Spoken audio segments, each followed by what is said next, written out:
All right. Now we are back. Alrighty. Now we're, hold on. Technically, We're back. We're still streaming, I know, yeah, yes. no, we're still streaming, but we're now at the part Well, where that's I'm the going to end of the try to show cut it. show part. Yep. Yeah. I'll cut this all part off. Hi to So everyone now, still here. We're now still here. post whatever links you want, answer whatever questions you want, and all that Yeah, stuff. let's It was see. just we were running low on time, so I had to cut a line somewhere. Mhm. Anyone in chat, if you have any other questions about things, throw them at me. You know, it doesn't just have to be about the CSM stuff. I've talked about that for a bit now. Um, ask about lore things. Ask about whatever else you want. You know, Oh, there was a question keep about that the fun. drifters. They were saying that or not drifters, but Jove. The Jove just disappeared, and they don't understand why. Yeah, see, and I think this is also kind of a problem in the fact that this stuff is not visible to players. So the Jove obviously early on in Eve's development were built into the game as sort of the developers as a race. And, you know, they obviously evolved to become something far past that, but their presence dwindled and dwindled over the years, you know, back during I think the Odyssey release, I think it was. They actually removed all of the existing Jove ships from the database in the game. And I'll say this, you'll say, but you have the Society of Conscious Thought ships. They're technically the Jove, in insofar as that faction is a branch of their society, but the Jove aren't really a part of that now at all. That said, some things have changed there too. Anyhow, though, yeah, the Jove. The Jove that people knew in this game, the ones they saw in you know, early days of the game, flying around in space, maybe doing some weird things, maybe talking a little. Those guys were the third Jove Empire. You had two other groups before that, uh, very appropriately named the second Jove Empire and the first Jove Empire. The third, the Directorate, the one everyone knew, was kind of supposed to have been like a pale, kind of faded remnant almost of these previously much more successful societies. And this third Jove Empire kind of just fizzled out over time. And what happened to them now? They still exist. Their people, a good number of them, are still around, kind of nowhere where that we are going to find them. But they have sort of metaphorically just, you know, gone east. They're just doing their own thing, perhaps exploring further places. But they left their legacy. The Jove Directorate, the Third Empire, left their legacy to the Society of Conscious Thought, who is now the fifth member of Concord alongside the Four Empires, where the Jove were that before. And there's this whole chronicle, Inheritance, which is one of the most illuminating chronicles we really ever got. And I lament that it has been such a ridiculously long time since we got a chronicle. And one before the last one was even further before. But yeah, the Jove are interesting.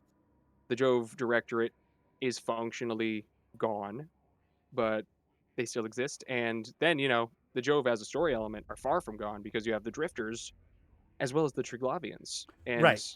whether directly, you know, being some descendant of Jove or simply being a group who's very, very close to them for a long time, the Drifters and the Triglavians are kind of just the cousins of, you know, they're cousins In in it, many ways. And the conflict that is ongoing and very quietly teased forward in Poshven with the Drifters being what they are and still actually being there.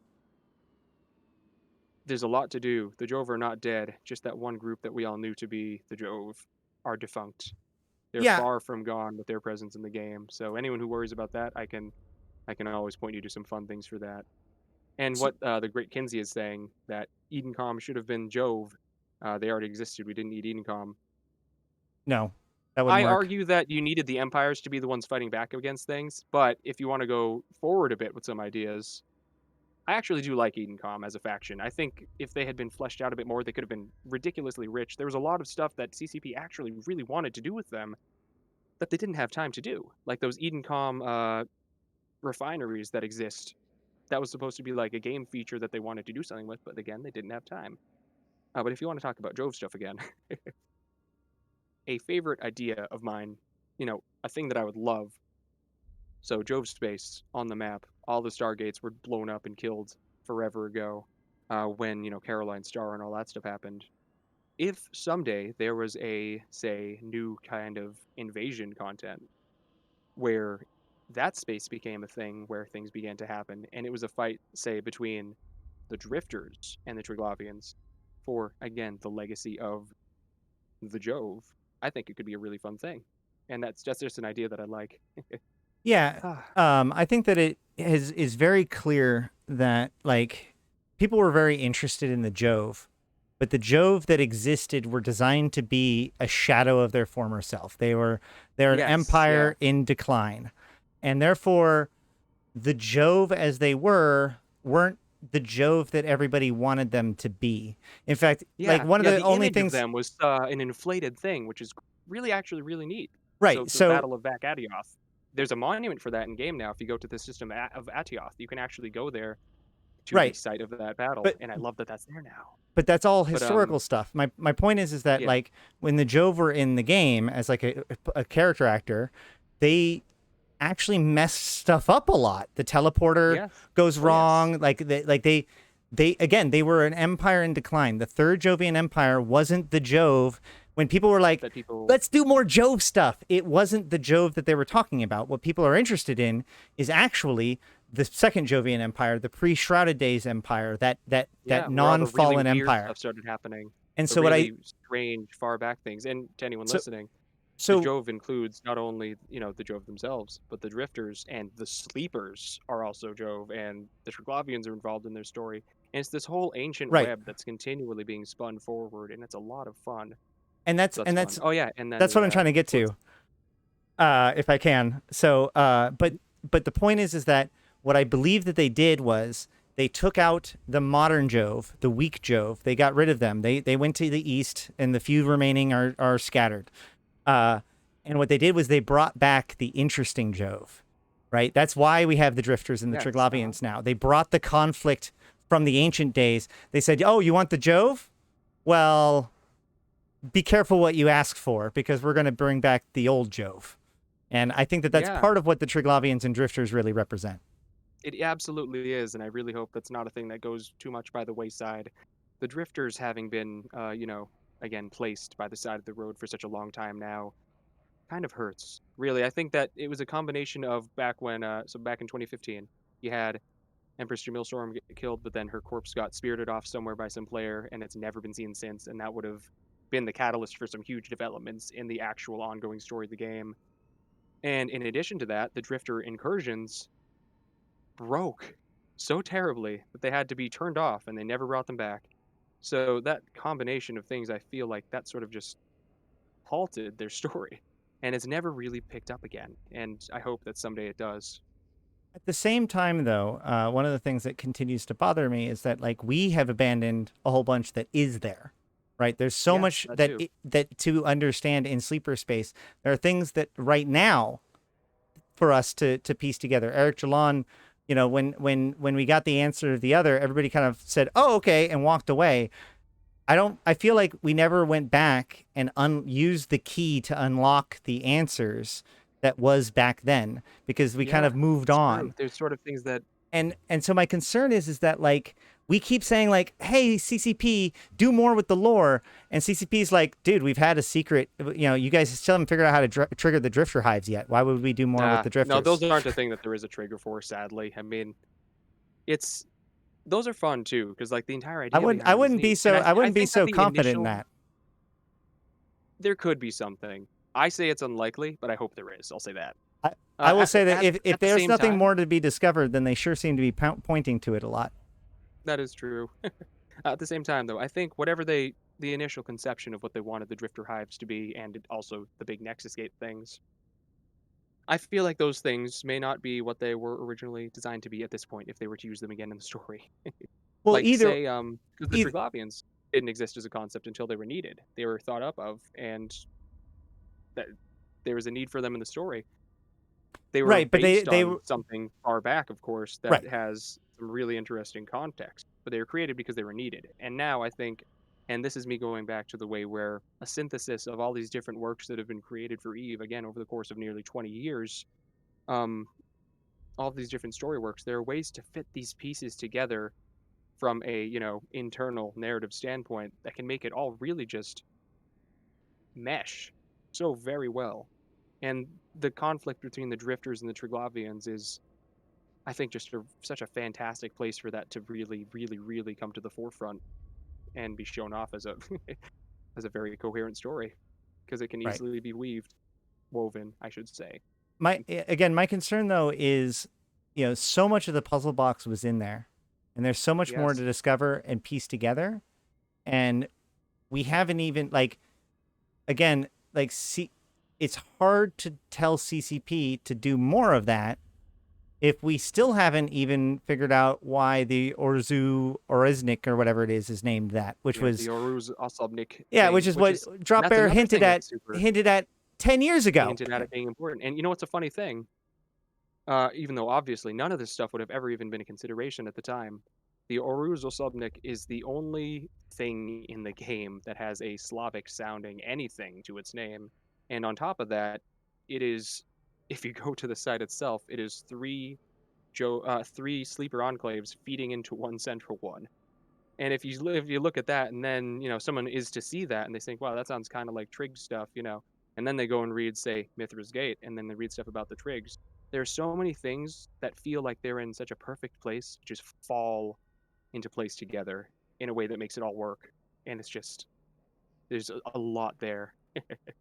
There's a beautiful amount of design that is put into the pieces that are put in there. One of my favorite little notes that most people wouldn't even notice was that during the Poshvin event with a Dutch gunner going in there and getting betrayed and all that stuff, Mhm. the pro Triglavian guy, the new lore actor that showed up, Yes, so a developer character. yeah, Yes, yeah. the day To those listening. so they create these characters and they can whatever put their backstory however they want.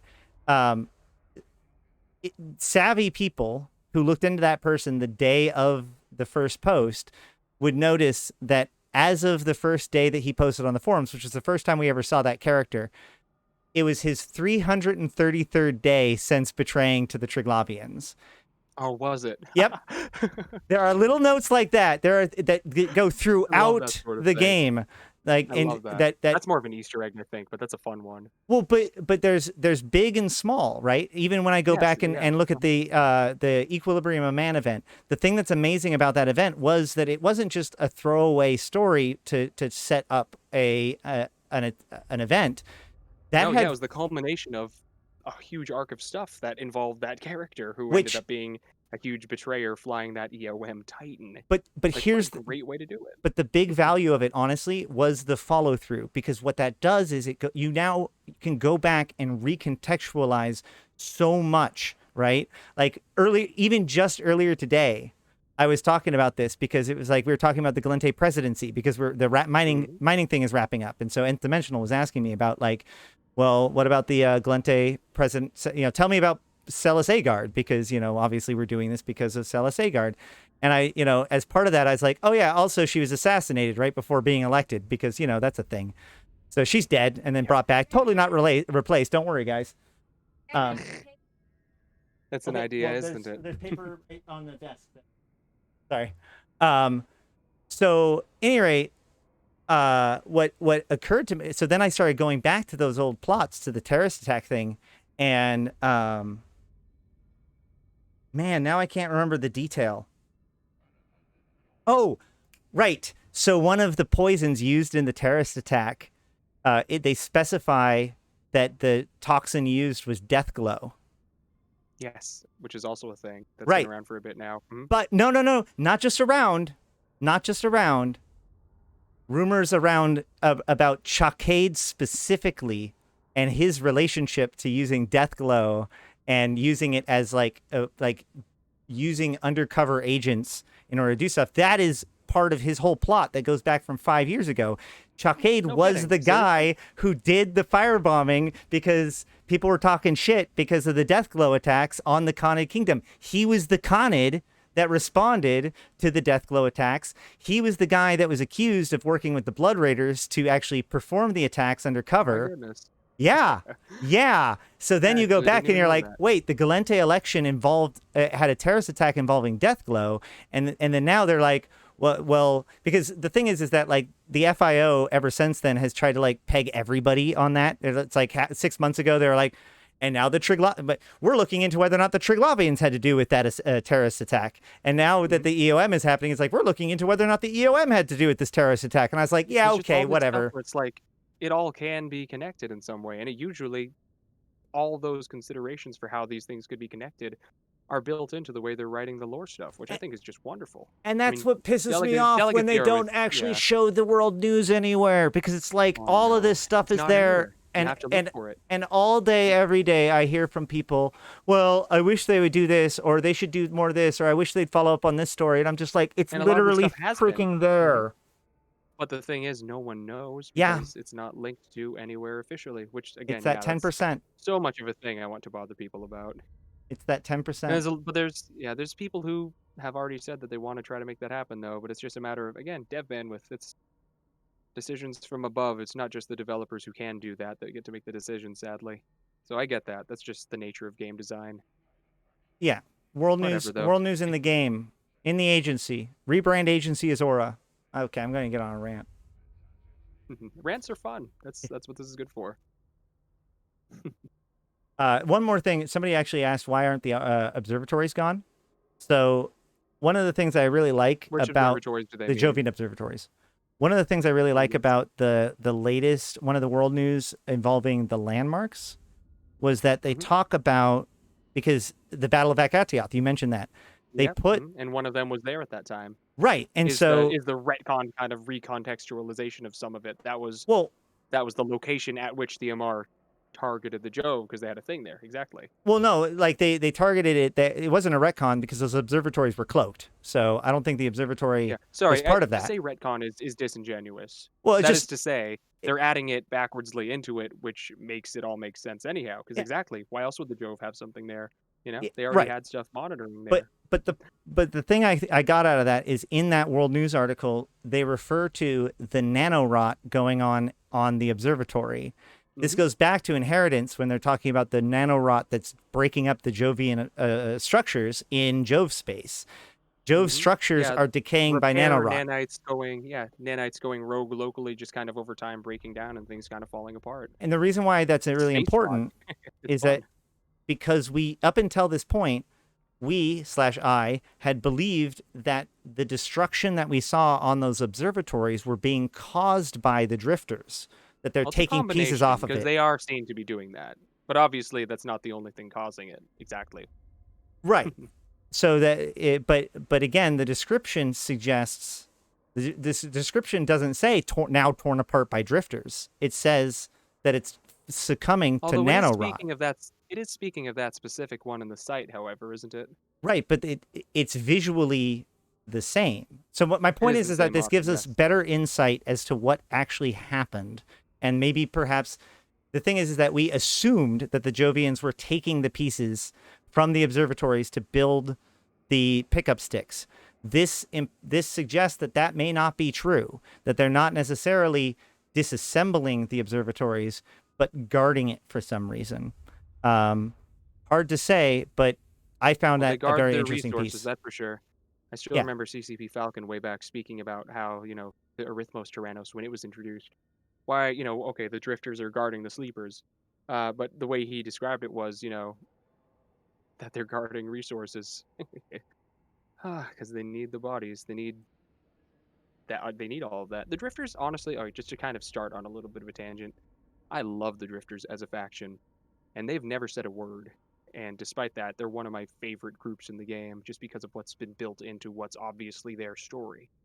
Like Well, the idea of, the others, the sleeper VR and things that like actual virtual intelligence that like was born in a virtual world that wants to be real, that makes itself real, that has taken up the mantle of, all right, we're going to be the Jove now because that's what we're going to do. We're going to take up that legacy, and that's what they're doing.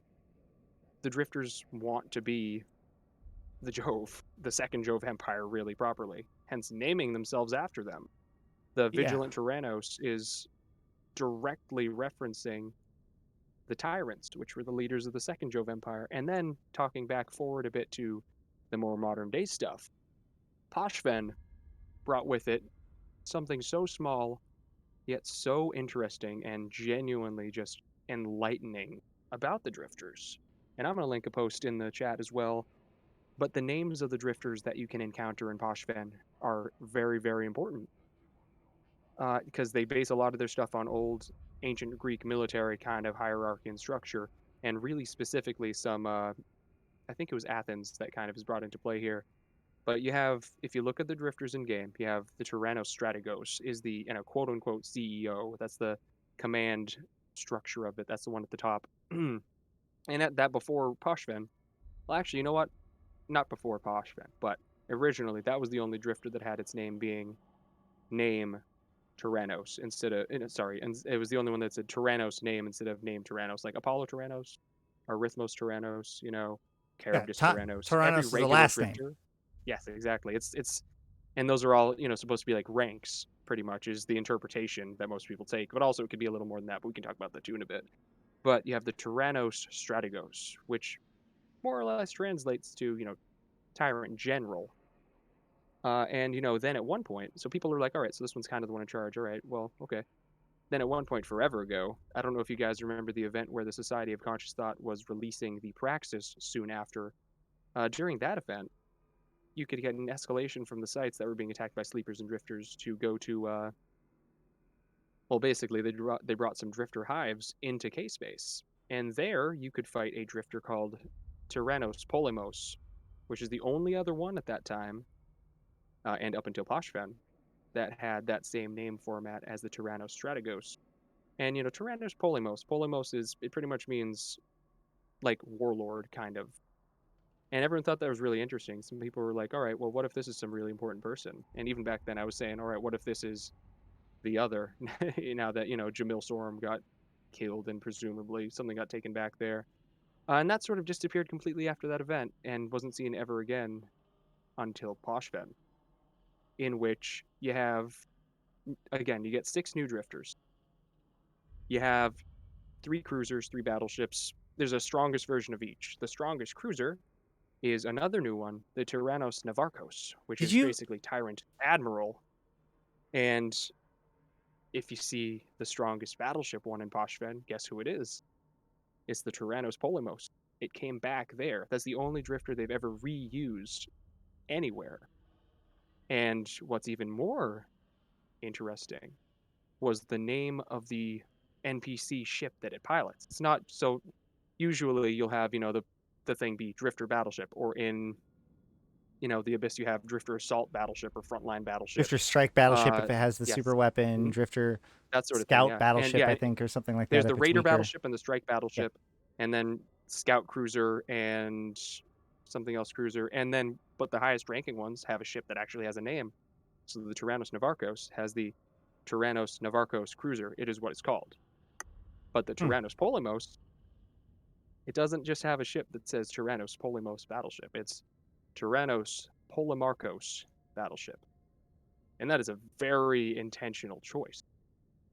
Because, so, okay, specifically, going back to ancient Greek stuff, specifically Athens, Athenian stuff, way back, the Polemarchos was the top position, highest position, supreme commander of the entire military structure. Beneath that were a bunch of strategos or strategoi, whatever. And at some point, and they also had, so Navarchos is Navarch, which is literally like admiral. These are all the positions that existed in this military.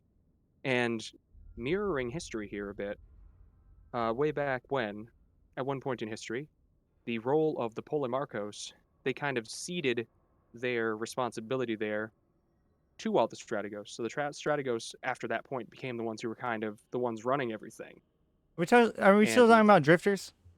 Or are we're we not actually talking talking about about? No, you're talking about the ancient Greek actual Athenian Greek military, but it military connects units very that directly these. here Right. too. Okay, cool. So I just wanted yeah, to make sure so that yeah, I followed that leap.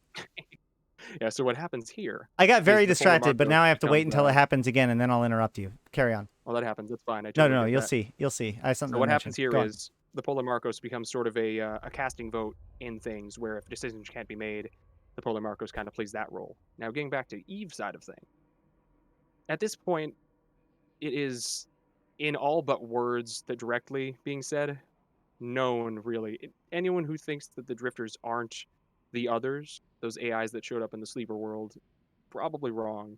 I think it's an extremely safe bet and assumption to say that that's who they are because every single bit of information we've been given points to that being the case at this point.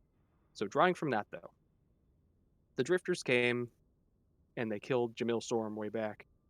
And, you know, at the time, people are like, oh, did they just kill the other, which is the character, a sleeper infomorph thing in one of those AIs that was in her head. And there's a good reason it's there, too. So I can talk about that later if anyone wants to. But when they did that, people were like, well, did they kill it? And, you know, at first glance, it's like, well, did they? Yeah, probably. And people are like, oh, I guess the drifters were probably just, you know, the sleepers coming to kill the other for some reason. But then you go and see what they did before, where they killed the guy who did the Erectulon stuff. I don't know if any of you guys remember him, Hilan Tukos. He did his thing. He found the drifters. The drifters killed him and kidnapped his infomorph.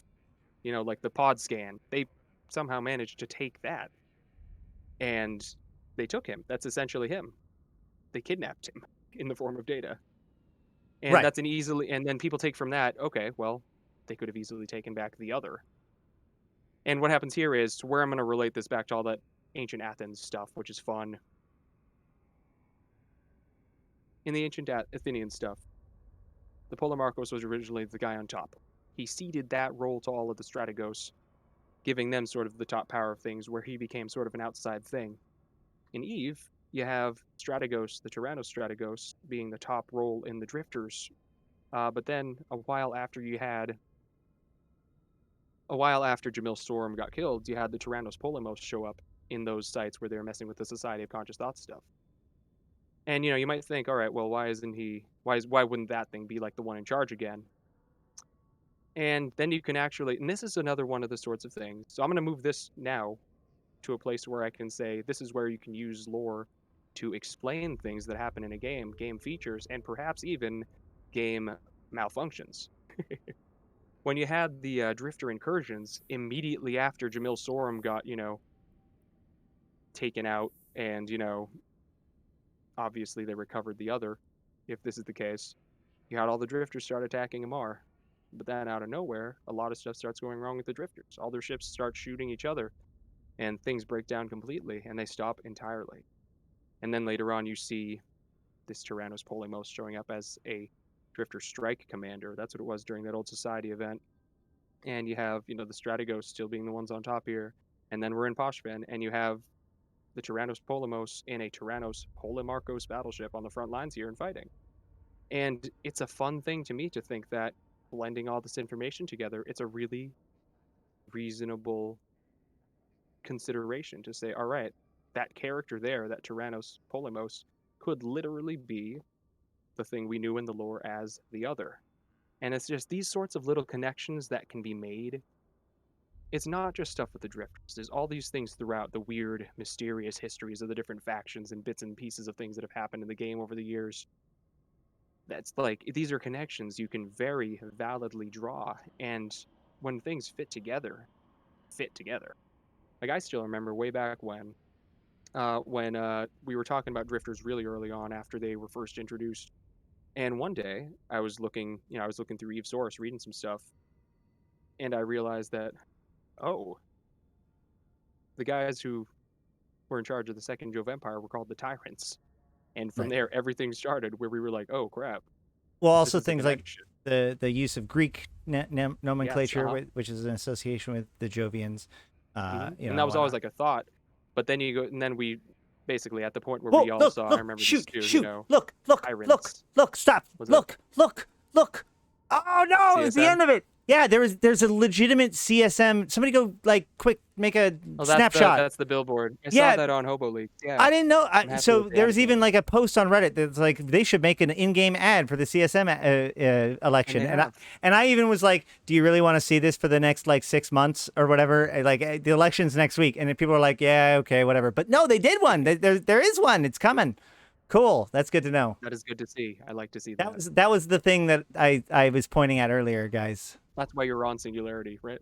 It, well, I'm on Singularity because that way I can create the same I'm in Jita, you know. Right, right. Everything's the same in every single interview. So, Mhm. and Oh, so you just want that to be the case, yeah. yeah. So So you can always that's have why I the happen to be pattern here. be the same no matter where you are in game. Hmm. That makes sense. I get that. Yeah. Yeah, there So, you but go. it just so happens there it is. There it is. There it is. Look, Yeah, there it is look. again. 47 candidates. I've talked to Oh yeah, 45 of them. No, 35 of them. there. Yeah, there all of us are. That's funny. Oh, I like that. That's fun. All right. Sorry, had to interrupt for that. But I also want to throw in there that like the whole thing about RP is that like everybody is involved in RP because the universe compensates for however you decide to engage with it. So if you don't care Hmm. about the universe, or if just talk about poning noobs, that's fine because capsuleers are crazy. Like immortality, like does something to a person, and that's one of the post humanity is one of those things that is being explored in Eve through the Drifters, through the Triglavians, and through us. Sci-fi is a way of exploring these kinds of concepts like post-humanity, what makes somebody human, what makes somebody lose their humanity. And so the A fact thing I that think you is are treating things as being non-human, like you're treating it like just a game, you're buying into that and being those transhumanist monsters that roam yeah, in it's these it's a other funny sci-fi way games. that Eve works, where just by virtue of playing the game, the actions of your character can be by other players considered within the context of the world itself, and that's how people generally tend to operate. And you're role playing whether or not you're choosing to, just by again by virtue of playing the game as a capsuleer, and it's fun because it can make things really simple to really act Right. as a part of something. Like with all this Triglavian and Edencom stuff, you didn't need to do anything more than to just fly on their side, and that's what you're doing. Like within the context of the world, you are on that side of the conflict, and that's what you're doing. Right. And that's what And RP that's ended up that's being that's in. the benefit of an integrated world like this. And that's what RP ends up being in Eve, unlike a lot of other games where it's not like we're going to use this like game to create like a scene. That does sometimes Hmm. happen, but really RP and Eve is just understanding the universe, your part in it, and allowing that to be kind of your motivations. And that goes to that idea of having conflict drivers and having interest and whatnot. There's no good reason why I side with the Galente. Like it's not. I don't do it for ISK or like it's not making that kind of choice because of the fact that I want to be able to have a goal and work towards it, and not because it's the most lucrative thing or whatever like that, but it's because like this is my team and I'm going to Yeah, push my exactly. team. I find that to be incredibly valuable design space. And one of Yeah, the things that it keeps people attracted and hooked onto something. what gets Exactly me is that. that red versus blue is like the most basic concept. Like I mean, we Mhm. have an RVB. Like faction warfare We do. being RVB but with money. Like the idea of my flag and your flag, we arbitrarily pick teams and then smash at each other for who can win is like the simplest thing in the world. Like games are just like literally you're red, you're blue, now fight. And in Eve people are like, "But why do I really want to take territory?" It's like to win, motherfucker, go. Like and I think that the fact that faction warfare sometimes even decays away from that just shows how much we're not realizing the potential that we could have in interaction with the universe. Yeah. I think again, yeah, that's what we were talking about earlier. There's a lot of value in that, and I'm pretty much just saying the same thing over and over by this point, but yeah, it's of having a good story that catches someone's attention and makes them want to glom on to their side of things.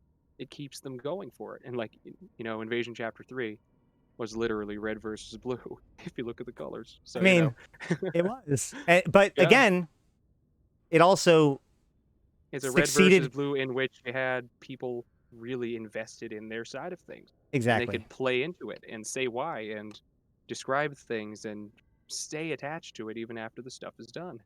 I agree. Okay, so anyway, we should. I need to wrap this up. Yeah, that's fine. But I will say, We could. CSP Alpha, you're in the chat. Oh yeah, he just showed up. I What's he got? have I have two. There's like I've interviewed Robert, and he had his own interpreter. But if you'd be willing to do more interpreter stuff, then I could do more like of the interviews with the Russian candidates. But as of right now, I don't have like a reliable interpreter, so I don't know. I'm not going to put you on the spot. Don't respond either way if you don't want to. But that is a thing. One of the candidates mentioned that they were going to try to get a hold of you to ask. So since I saw you, I figured I'd ask. But again, not don't want to actually put you on the spot. So just message me in private if you're interested. Hey, Ash. Yeah. So sometime soon. Like I said, I should come on the Eve Universe podcast. I would like specifically, I think, to do a thing where we can talk about. We'll talk about the Triglavians and what's known about, but being able to actually do a full out little why do we think this thing about them. I think we should do that soon I because I agree. have a lot of stuff I can lay out there that I think is quite compelling, and I'd love to throw at you also, and we can play off each other there. I miss doing that.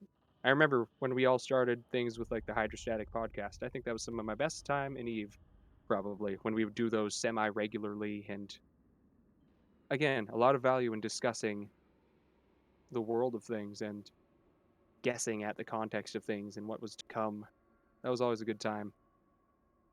Yeah, Actually, I don't know if you have contact with Firidian or any of the other guys who kind of ran stuff, but the website, the Hydrostatic Podcast website, it appears that the podcast audios themselves yeah. The are the broken. hosting the hosting is finally given up, so I actually need to. I messaged Firidian about it once, but I'll keep hitting him again because Yeah, we had a bunch of the money that was like from Patreon and stuff like that was just thrown at the put into server that, hosting for years. Guess what? and they just Years come and go. So, yes, but I do it, agree, very much so. And you know, the CSM stuff has kind of been all consuming. But afterwards, especially as for we go now, through for now. federations, I think it'll be like we need to have like a big ol' lore debate because I think that not only I think that would be I'm very looking, yeah, valuable. the Foundation quadrant I think is going to have a lot of interesting or at least engaging things in regards to the story of the game, and I guess specifically mostly the main four empires. That seems to be the focus here. I think we're going to have some nice fun with that. At least that's what I look forward to. Yep, I agree. All right, well, but for now, we've gone through a lot of extra time, and I might actually just throw all of this on the YouTubes because I mean, why not? It looks all good. But Yeah. I'm even being kicked off Sissy right now, so it's probably Oh time for my. us to It go. is, yeah. 6 minutes until that server goes down. So, uh, It was all that very nice said, to do this with you. absolutely, my friend. Thank you. We need to keep it up and do some more. I'll be back on again soon then. All right. Not And to you all of you though, who have Echo. listened, thank you very much for doing so. It's always very, very nice to see people at least interested in hearing these things. The CSM stuff is fun, but then when we start talking about all the other stuff, of course, anyone who wants to stick around for that, I always appreciate. And with all that being said, have been Ashrothi. I've been playing this game since 2010, talking about it since 2012, and I'm here to put Eve into context for you, my fellow Empyreans. This has been another couple of interviews down. I think that means 35 total complete. Thank you very much, Uriel, for sticking through all of this technical issues. Thank you guys for coming and showing up and chatting. We'll be doing a few more interviews, and then I want to be wrapping this stuff up so that way we can be ready for elections on the 8th. If you like all of this and what I do, this has been, it looks like this is going to be the single largest coverage of a CSM campaign in the history of CSM campaigns. And I did it pretty much as an individual. So this is the kind of effort and care and passion that I bring to putting Eve into context for my fellow Empyreans. I take that extremely seriously. And I do so because you guys have allowed me to do this. And you do so with your support by subscribing, by using affiliate links, by tipping my PayPal, by following and watching my videos on YouTube and feeding those algorithms. And of course, to my patrons who give me the steady support that it takes for me to be able to do all this stuff. Thank you all. And without further ado, let's find somebody to raid. Oh, yes.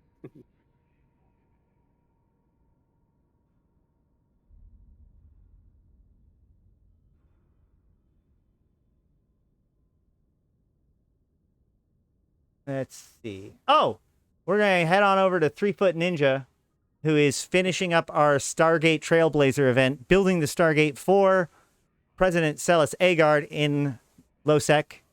And he's going to get his name on the monument, and people are just kind of vying for who's going to be first or second, like where they're going to be at this point. So we're going to go over there and check that out.